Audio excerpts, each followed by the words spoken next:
Tommy Robinson, Stephen Yaxley Lennon lingers in the centre of controversy following the alleged assault at St Pancras Station on July the 28th. He was arrested days later at Luton Airport, and he now insists he acted in self-defence. This is what his friends and his fans have said from the very beginning. His version of events raises questions, if it's correct, about media misreporting, police absence, and the wider brittleness of public confidence in Britain's institutional frameworks. He was arrested on suspicion of grievous bodily harm after a man initially described as 64 years old was found injured at St Pancras, blood next to on the floor next to him. Footage posted online showed the injured man on the ground, and Robinson apparently explaining, "He come at me, bruv." And apparently he also said beforehand, he challenged the man to come at me, come on. British Transport Police confirmed Robinson boarded a flight to Tenerife early the next day and was arrested upon returning from Portugal. And according to Robinson, he didn't flee and had been in communication with police via his solicitors from the beginning. He claims to have changed his return flight at police requests. Robinson has now broken his silence, claiming he was followed, threatened and harassed by an allegedly intoxicated man who spotted him and went straight for him. He insists, "I tried to walk away, I tried to de-escalate.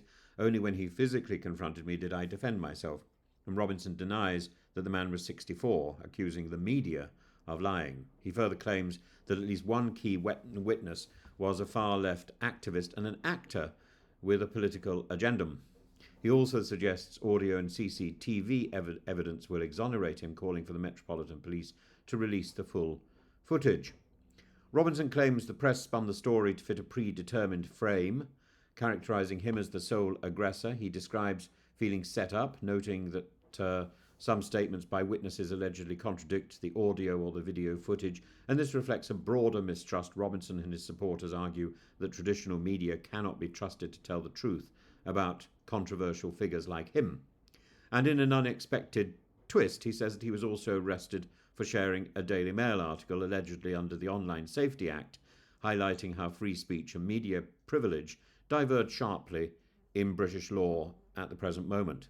Crucially, Robinson's main complaint is that is not about the incident, but about the absence of help. It's exactly the issue that I was emphasising from the very beginning, the absence of police in St Pancras. And so if he was trying to de-escalate, if he was looking for support, there was none. He argues that despite the high surveillance of the CCTV, there was no practical protection, no visible deterrent. In fact, he says that up till now he's travelled alone and he's now not in a position to do so.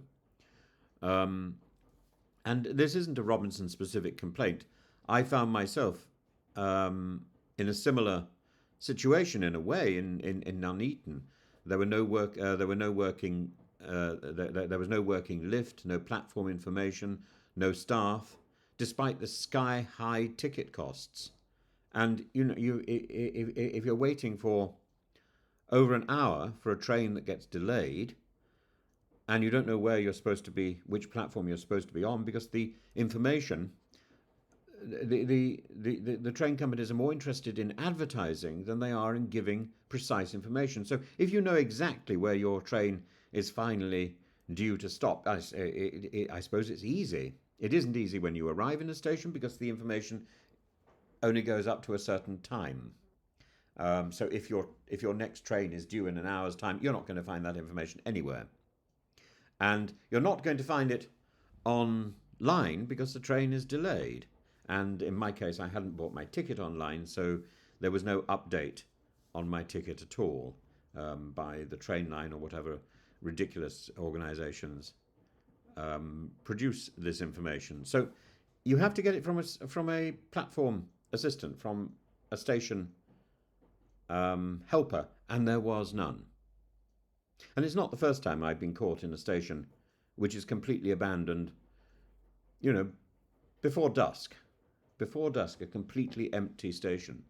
And you have to go up and down platforms, and the only person available was in the ticket office.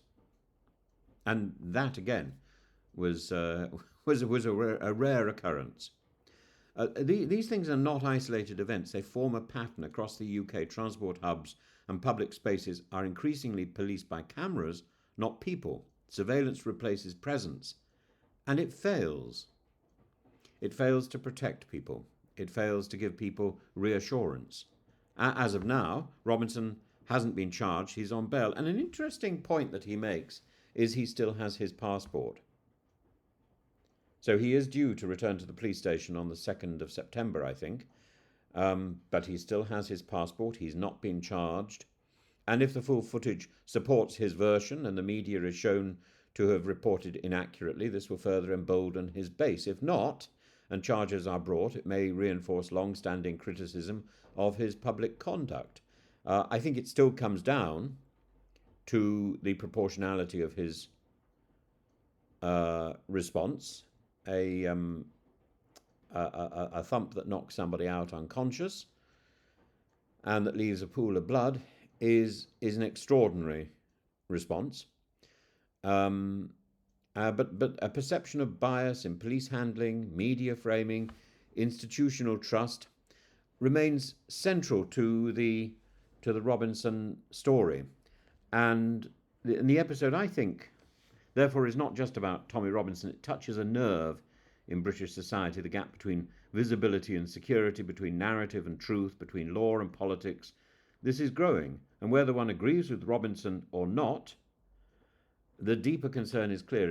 If our stations are empty, our cameras are silent, our media unaccountable, who in fact is protecting the public? If justice depends on evidence, the evidence will be seen.